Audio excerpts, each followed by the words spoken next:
DRP 案例，收入中等，需支付租金嘅單身上班族。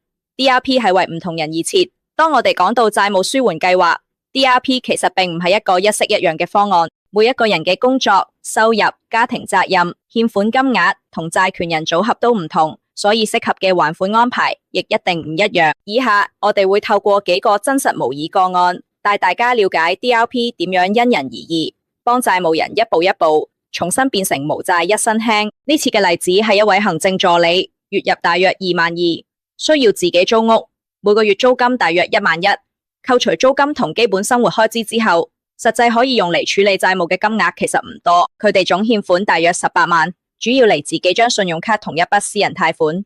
如果繼續按原本合約供款，每月負擔會過重，生活質素亦會受到明顯影響。經過詳細分析收入同開支之後，DRP 為咗安排每月還款4500，喺唔影響基本生活嘅情況下，分40個月完成還款。結果係供款壓力即時下降，佢可以準時交租，維持正常生活，同時一步一步喺大約3年幾時間內成功清還所有信用卡同私人貸款。總結， DRP 解決咗唔係債務數字，而係現實生活。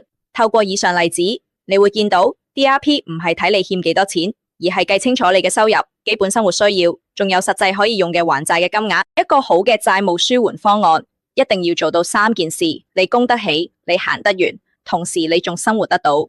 DRP 唔係逃避責任，而係用一個現實可持續嘅方法重新掌控你嘅財務人生。揾律師、揾業借凳。